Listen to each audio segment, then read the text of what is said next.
영상으로 함께 예배하시는 모든 성도님들과 가정 가운데 하나님 평강에 함께 하시길 축복합니다. 우리 함께 말씀 보겠습니다. 마태복음 1장 21절 말씀입니다. 마태복음 1장 21절 말씀 함께 읽겠습니다. 아들을 낳으리니 이름을 예수라 하라. 이는 그가 자기 백성을 그들의 죄에서 구원할 자이심이라 하니라. 아멘. 2021년 이제 약 한 달 남았고요. 이제 연말이 되면 우리가 보통 이제 성탄 주간으로 함께 보내면서 예수님의 오심에 대해서 다시 기억하고 기념하고 감사하는 시간을 가지며 더불어서 그것이 의미하는 바가 무엇인지, 그것이 가르치는 바가 무엇인지 다시 생각해보는 시간을 가지는데요. 앞으로 한 3주에서 4주 정도 시간을 통해서 예수님 오심에 대해서 또 그것이 가르치는 바에 대해서 함께 생각해 보려고 하는데요. 오늘 그 첫 시간으로 마태복음 1장 21절에서 가르치는 바를 함께 생각해 보려고 합니다. 예수님께서 구원자로 이 땅에 오셨는데 어떤 구원자로 오셨는가? 마태복음 1장 21절 분명히 가르치죠. 그가 자기 백성을 그들의 죄에서 구원할 자로 오셨다는, 우리의 인류의 역사를 또는 간단하게 우리의 삶을 보더라도요, 구원이 필요한 영역들이 있습니다. 대표적으로 가난이죠. 가난, 또 갈등과 전쟁에 대해서 구원이 필요하고 질병에 대해서도 구원이 필요합니다. 근데 성경에서 그런 것도 구원이 필요하지만 더 심각하게 인류에게 필요한 구원의 문제가 뭐였는가? 그것은 죄였고요. 예수님은 그 죄의 문제를 해결하시기 위해서 오신 구주다라는 것. 요한 1서 4장 10절, 사랑은 여기 있으니 우리가 하나님을 사랑한 것이 아니요 하나님이 우리를 사랑하사 우리 죄를 속하기 위하여 화목제물로 그 아들을 보내셨으며, 아들이 오신 이유가 무엇인가? 하나님께서 아들을 보내신 이유가 무엇인가?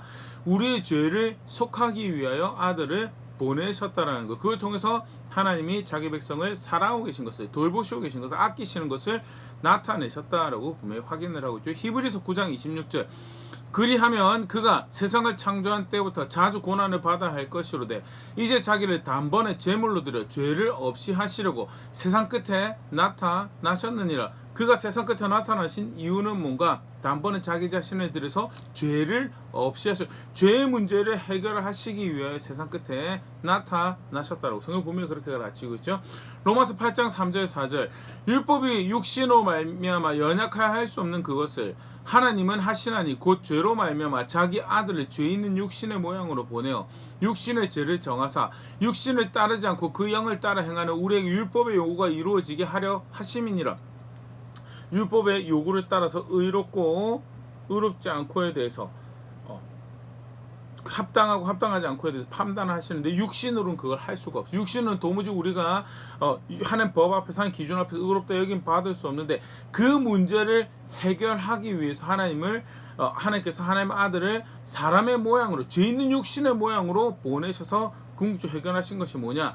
육신의 죄를 정하신 것. 예수님께서 왜 오셨는가? 죄의 문제를 해결하기 위해서 오셨다라는 것. 그러면 죄의 문제가 얼마나 심각한가라고 했을 때 성경은 모든 문제의 근원이 사실 죄라고 가르치고 있고요. 대표적으로 한 두 가지 장면에서 그 부분을 오늘 아침 보려고 그랬는데요. 먼저는 세상의 이제 궁극적 문제의 종착점이죠. 죽음. 근데 성경은 그 죽음이 어디서부터 왔는가? 죄에서부터 왔다라고 분명히 가르치고 있죠. 로마서 5장 17절, 한 사람의 범죄로 말미암아 사망이 그 한 사람을 통해 왕노릇하였은즉 더욱 은혜와 의의 선물을 넘치게 받는 자들은 한 분 예수 그리스도를 통하여 생명 안에서 왕노릇하리라. 분명히 밝힌 것은 범죄로 말미암아 사망이 인류에 영향을 미치게 됐고, 모든 사람들의 삶 가운데 그 죽음이 왕노릇하게 되었다는, 대표적으로는 육신의 죽음 생각할 수 있지만요, 단순히 육신의 죽음뿐만 아니라 모든 총체적인 죽음이 인류에게 죄 때문에 닥치게 된 것을 볼 수 있는데, 여러 가지 모습들을 특별히 아담의 경우에 모습으로 우리가 생각을 해볼 수 있는데요. 먼저는요, 창세기 3장 10절, 이르되 내가 동산에서 하나님의 소리를 듣고 내가 벗었으므로 두려워하여 숨었나이다. 아담 범죄하고 난 다음에 가졌던 반응 중에 하나 우리가 살펴볼 수 있는 게 창세기 3장 10절에 두려움이라는 게 그에게 생겼다라는 거죠. 사실 2장에 보면 하나님 앞에서 그가 동물들의 이름을 짓는 장면이 기록되어 있는데 그 장면에서도 아담은 두려움을 가지지 않았어요.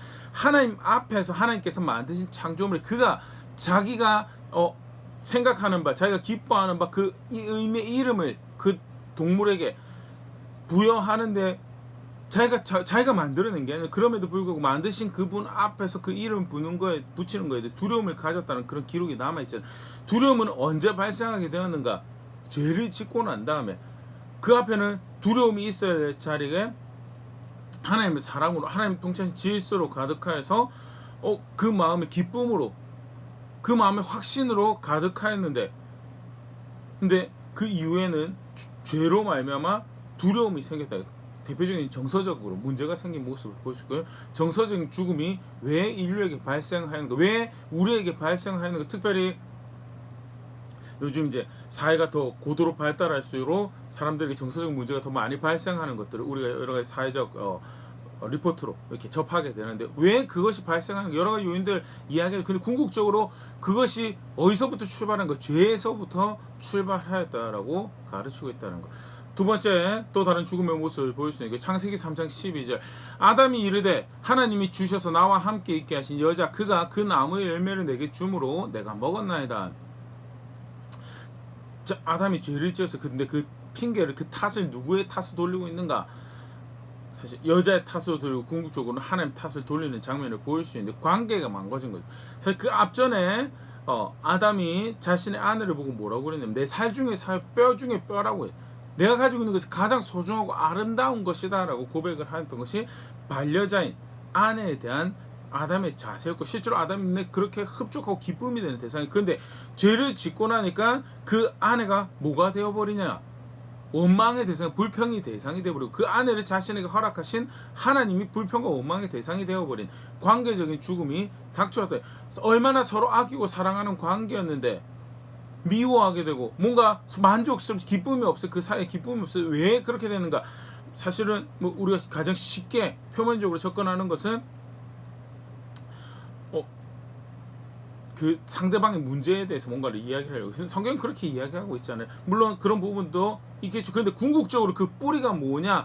너와 나의 우리의 죄 때문에 그렇다라는 것. 세 번째 궁극적으로 이 삶을 살아간다는 것이 정서적 죽음도 관계적 죽음 그런 총체적 문제 가운데 우리 살아간다는 삶이 열심히 땀을 살아가는 삶이 죽음을 향해 살아가는 삶이다라고 창세기 3장 16절 18절 또 여자에게 이르시되 내가 너에게 임신하는 고통을 크게 더하리니 네가 수고하고 자식을 낳을 것이며 너는 남편을 원하고 남편 너를 다스릴 것이라 하시고 먼저는 이제 여자에게 죄로 인해 닥쳐진 저주받은 삶에 대해서 표현하시면서 그가 겪어야 되는 고통과 삶에서 가지는 불만족. 그럼 17절 아담에게 이르시되 네가 너의 아내의 말을 듣고 내가 너에게 먹지 말라 나무의 열매를 먹었은즉 땅은 너로 말미암아 저주를 받고 너는 너의 평생 수고하여 그 소산을 먹으리라 하는 평생 소산을 얻기 위해서 수고하고 땀 흘리고 노력해야지 간신히 생을 연장해. 그러고 나서 어디로 가느냐? 흙으로 돌아갈 것이다. 흙으로 돌아가는데 그 가운데 그 여정도 그 불만족 가운데 고통 가운데 처절하게 그 삶을 죽음으로 향한 삶인데 그 삶을 이어가기 위해서 땀 흘리고 수고해야 되는 3장 18절 땅이 너에게 가시덤불과 엉겅퀴를 낼 것이라 네가 먹을 것은 밭의 채소인지 그런데 그 삶을 이어가는 여정도 가시덤불과 엉겅퀴 가운데 왜 이런 일이 발생하는가? 죄로 말미암아 발생한 일이다라는 궁극적으로 그렇게 해서 어디로 도달하죠? 육신의 죽음에 도달해. 창세기 3장 19절 네가 흙으로 돌아갈 때까지 얼굴에 땀을 흘려야 먹을 것을 먹으리니 네가 그것에서 취함을 입었음이라 너는 흙이니 흙으로 돌아갈 것이니라 하시니라. 단 어느 육체도 어느 육신도 이 죽음이라는 것을 면할 수가 없죠. 정서적인 죽음 가운데 뭐 경우의 차이는 있을 수 있습니다. 그러나 분명한 것은 인간의 삶이 죄로 말미암아 그렇게 황폐해져 버렸고 관계의 죽음이 찾아왔고 결국 살아가는 모습 단편이 죽음을 향해 가는 삶으로 고통 가운데 불만족 가운데 열심히 그 죽음을 향해 가는 삶인데 그것마저 이어가려고 피땀 흘려 노력해야 되는 그런 상황과 방해가 존재하는 그런 삶의 사람이 결국 도달하는 곳이 죽음이더라. 왜 이런 일이 발생할까? 죄 때문에 발생했다는. 더 무서운 것은요 그렇게 한 번 죽고 끝나는 것이 아니라 영원하신 하나님 앞에 범죄하였기에 영원한 죽음이 뒤따른다는 것. 요한계시록 21장 8절. 그러나 두려워하는 자들과 믿지 않는 자들과 흉악한 자들과 살인자들과 음행하는 자들과 점술가들과 우상 숭배자들과 거짓말하는 모든 자들은 불과 영으로 타는 못에 던져지리니 이것이 둘째 사망이라. 하나님을 거역하는 죄된 모습, 대표적인 모습이 두려워하는 것, 믿지 않는 것, 흉악한 것, 점술가, 우상 숭배자들 죽고 나서 그러고 끝이냐? 아니, 둘째 사망에 처해지게 될 것이다.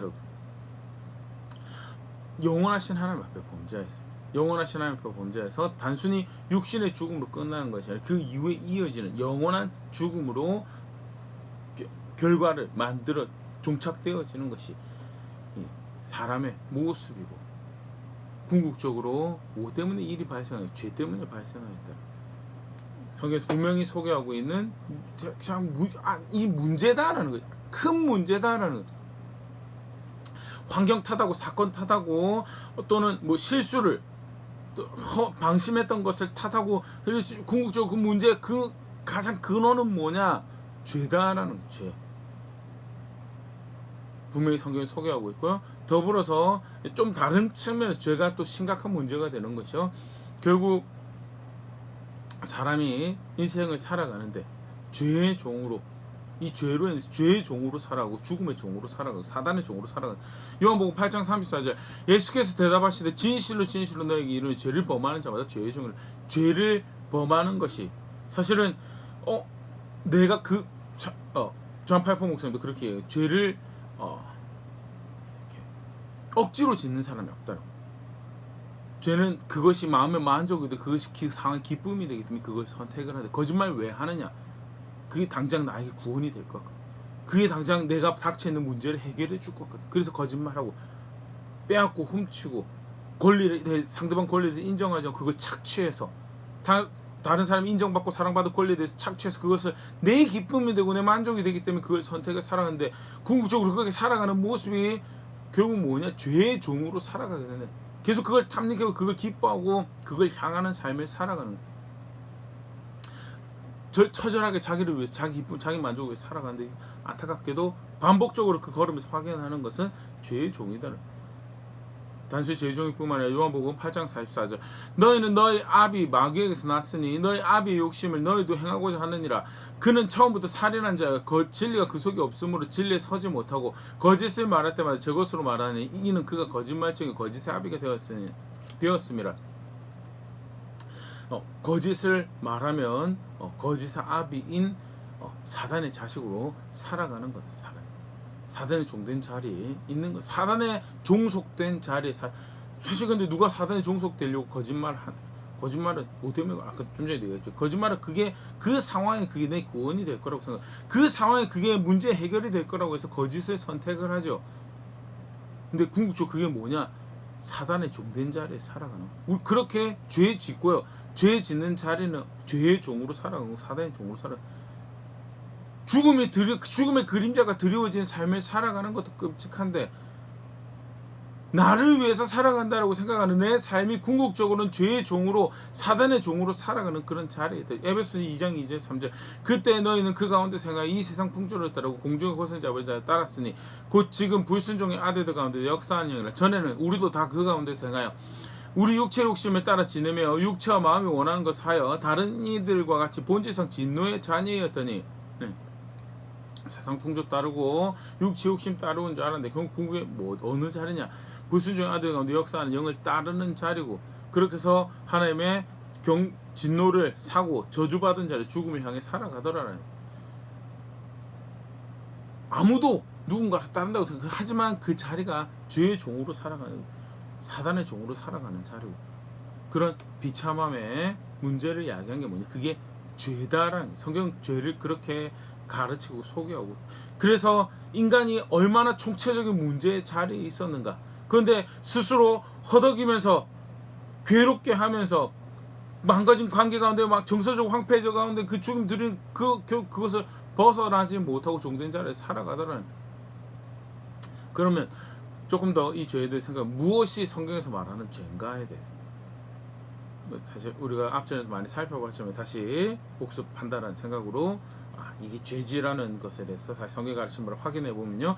이사야 53장 6절 우린 다 양 같아서 그릇 행하여 각기 제 길로 갔거늘 여호와께서는 우리 모두의 죄악을 그에게 담당시키셨다.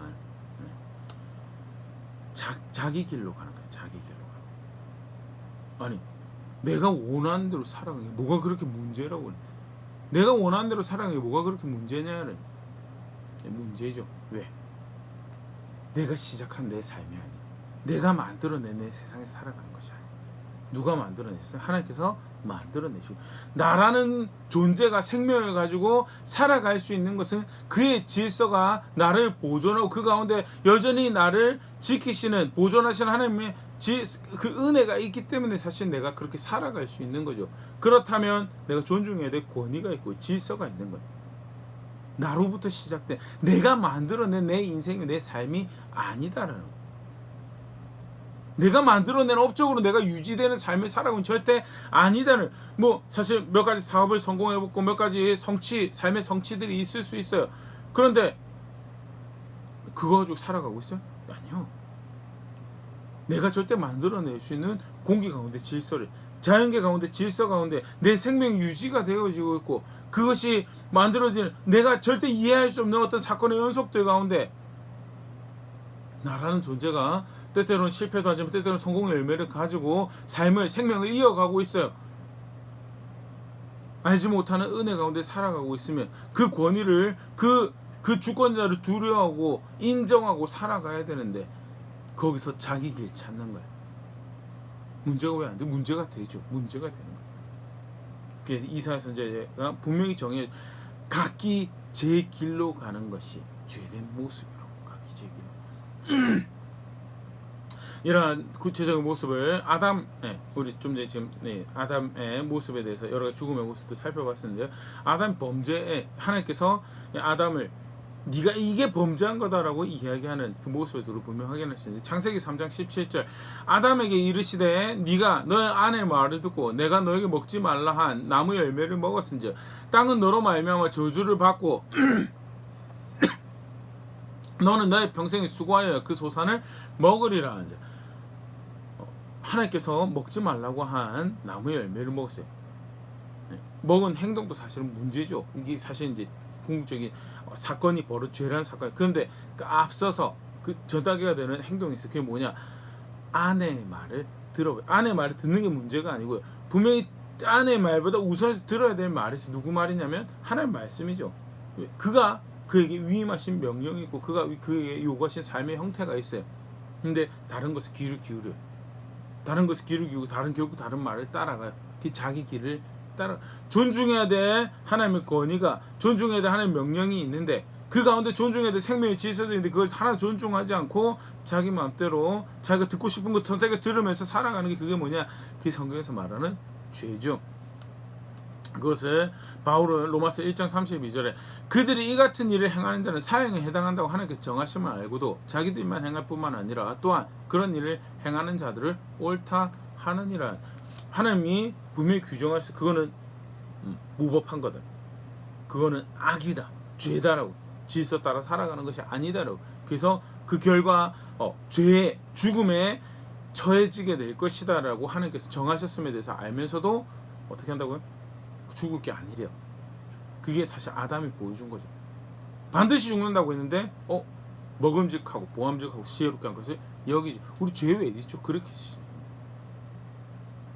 거짓말 왜 하죠? 그게 당장 내게 구원이 되고 그게 당장 내가 불편한 상황을 면하게 해주고 왜 속이죠?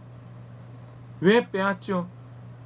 그렇게 해서라도 내가 가지는 것이 당장 내가 원하는 바를 이루어줄 것 같거든요. 분명히 죄라고 하는데 근데 더 근원적인 모습이 이제 성경에서 이렇게 표현돼요. 로마서 1장 21절 23절 하나님을 알되 하나님을 영화롭게도 아니하며 감사하지도 아니하고 오히려 그 생각이 허망하여지며 미련한 마음이 어두워졌나니 스스로 지혜 있다는 어리석게 되어 썩어지지 아니하는 하나님의 영광을 썩어질 사람과 새와 짐승과 기어다니는 동물 모양의 우상으로 바꾸느니라.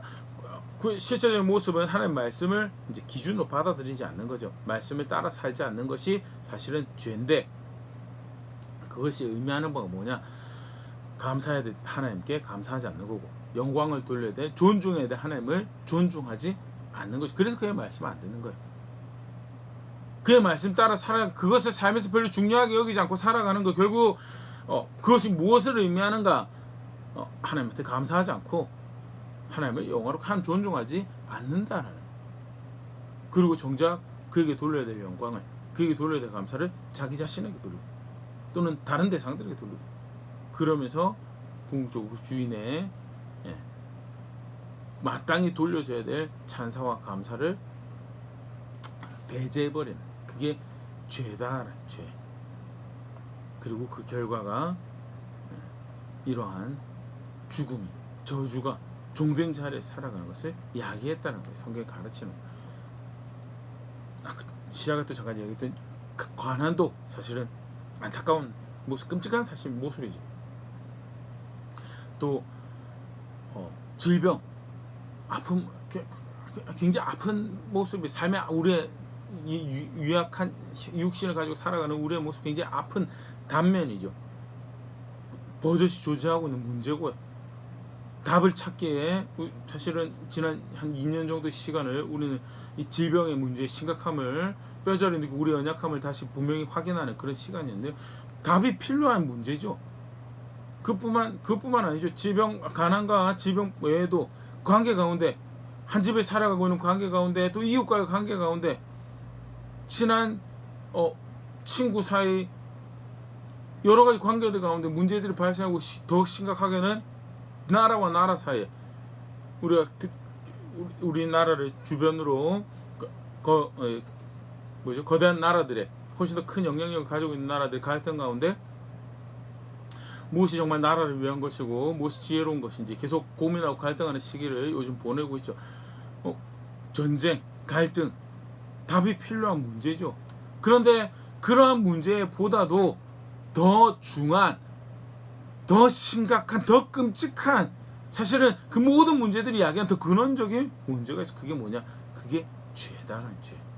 예수님은요, 그 죄의 문제를 해결하시기 위해, 죄에 빠진 우리를 건져내시기 위해서 구원자로 오셨다라는 것. 히브리서 2장 14절 15절, 자녀들은 혈과 육에 속하였음에 그도 또한 같은 모양을 혈과 육을 함께 지니심은 죽음을 통하여 죽음의 세력을 잡으자 곧 마귀를 멸하시고 또 죽기를 무서워함으로 한평생 매어 종노릇한 모든 자들을 놓아주려 하심이니.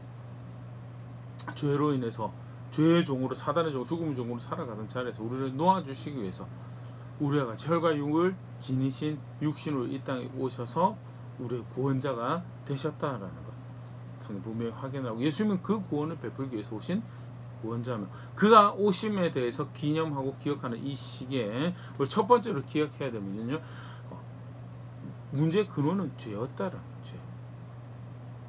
예수님이 죄에서 구원하시기 위해서 이 땅 육신을 가지고 사람으로 오실 필요가 있으셨을 만큼 죄는 심각한 문제였고 내가 가장 경각심을 가져야 될 문제다라는 것, 다시 분명히 우리가 기억해야 할 거고, 성경에 확인하는 것처럼 죄의 삭은 사망이다. 로마서 6장 23절, 죄의 삭은 사망이요 하나님의 은사는 그리스도 예수 우리 주 안에 있는 영생이니라.